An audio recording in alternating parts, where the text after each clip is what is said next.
श्री मनोज कुमार सादुलपुर। आपने मुझे Rajasthan coaching centre नियंत्रण विनियम विधेयक 25 पर बोलने का अवसर दिया, आपका बहुत बहुत आभार। सबसे पहले मैं मेरी बात राजस्थान के गौरव से शुरू करता हूं।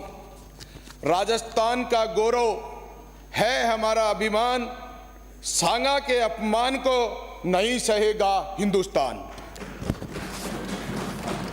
माननीय सभापति महोदय, मैं सबसे पहले तो इस कानून पर दो चार बातें करूं। एक तो धारा 8 जो रजिस्ट्रेशन की बात है, इस रजिस्ट्रेशन में जो शर्तें हैं, जो कंडीशंस हैं, कहीं मैं चाहता हूं कि आपका गठन होने के बाद जिला स्तरीय कमेटी और राज्य स्तरीय कमेटी गठित होने के बाद जब कोचिंग संस्थाएं अपना रजिस्ट्रेशन कराने जाएं तो कहीं हमारे उस स्तर की बातें नहीं हो जाएं कि हमारे आवेदन करने के बाद वो कोचिंग संस्थाएं बेचारी महीनों तक, वर्षों तक उनके रजिस्ट्रेशन के लिए हर दिन बाधाएं न पैदा करें। उनकी जितना जल्दी हो सके उनका रजिस्ट्रेशन होना चाहिए। ये धारा 11 में आपने क्लोज 4 में हमारे कोचिंग संस्थाओं के जो ट्यूटर्स हैं, उन ट्यूटर के लिए छुट्टी का प्रावधान 7 दिन में 1 दिन जरूर किया है, लेकिन एक ट्यूटर 1 दिन में कितनी क्लासेज लेता है और उस पर कितना बड़ा बर्डन है, उसके बारे में चिंता उसकी भी इसमें निर्धारित करें।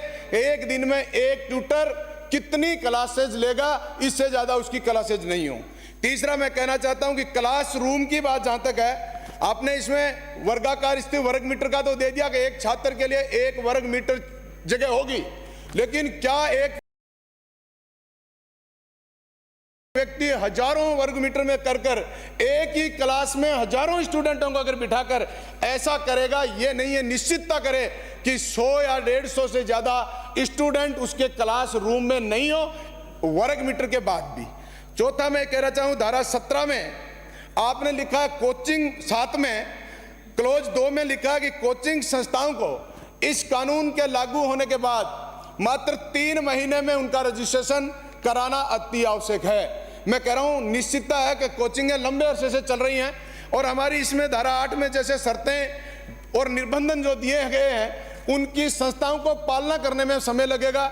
इसलिए उन संस्थाओं को कम से कम 1 वर्ष का समय जरूर दिया जाए कि उनको अपना रजिस्ट्रेशन कराने के लिए 3 महीने के बजाय उनका समय बढ़ाकर 1 वर्ष किया जाए। मैं इस बिल के माध्यम से राजस्थान कोचिंग सेंटर नियम नियंत्रण विधेयक 2025 पर चर्चा करते हुए अपनी बात का अवसर रखता हूं कि विधेयक तो महत्वपूर्ण है, और लेकिन स्पष्ट करना चाहता हूं कि सरकार जो कानून लेके आई है वास्तव में धन्यवाद के पात्र है, क्योंकि राजस्थान का आम अभिभावक, आम स्टूडेंट इस कोचिंग संस्थाओं से बहुत बड़ी परेशानी झेल रहा था। सरकार लेके आई है, मैं उनका धन्यवाद करना चाहता हूं। लेकिन इस बिल को धरातल पर प्रभावी ढंग से हम लोग कैसे लागू करा पाएंगे?